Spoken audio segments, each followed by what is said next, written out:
இரவு ஜெபம். கர்த்தருக்கு ஸ்தோத்திரம். லூக்கா 12ஆம் அதிகாரம் 11-13 வரை. அப்பொழுது 18 வருஷமாய் பலவீனப்படுத்தும் ஆவியைக் கொண்ட ஒரு ஸ்திரீ அங்கே இருந்தாள். அவள் எவ்வளவும் நிமிரக்கூடாத கூனியாயிருந்தாள். இயேசு அவளைக் கண்டு தம்மிடத்தில் அழைத்து, ஸ்திரீயே, உன் பலவீனத்தினின்று விடுதலையாக்கப்பட்டாய் என்று சொல்லி அவள் மேல் தமது கைகளை வைத்தார். உடனே அவள் நிமிர்ந்து தேவனை மகிமைப்படுத்தினாள். கர்த்தர் கொடுத்த நல்ல வார்த்தைகளுக்காய் கர்த்தருக்கு நன்றி செலுத்துவோமாக.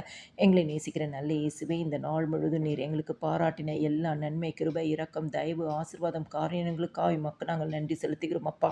அறிந்தும் அறியாமலும் செய்த பாவங்களை இன்னும் ஒரு செய்த திரு ரத்தத்தினால கழுவி பரிசுத்தப்படுத்துங்கப்பா. ஒவ்வொரு குடும்பங்களையும் உடைய வருகைக்கு ஆயத்தப்படுத்துங்க சுவாமி. காலைதோறும் உடைய கிருபைகள் புதியவைகளாக இருக்கிறதே. புதிய கிருபையினால் நன்மையினாலும் குடும்பங்களே ஆசீர்வதிங்க சுவாமி.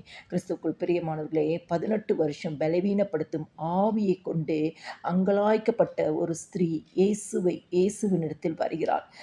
இந்த நாளிலும் நம்மளோட வாழ்க்கையில் பலவீனப்படுத்துகிற ஒரு சூழ்நிலையில் யாராக இருந்தாலும் இந்த இரவு நேரத்தில் ஆண்டவராகிய இயேசு கிறிஸ்து எல்லா பலவீனத்தை கர்த்தர் மாற்றுவார்.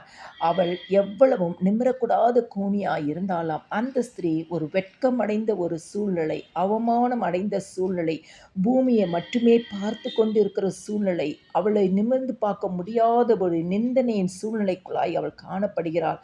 ஆனால் இயேசு கிறிஸ்துவிடத்தில் வரும்பொழுது ஆண்டவர் சொல்கிறார், நீ விடுதலையாக்கப்பட்டாய்.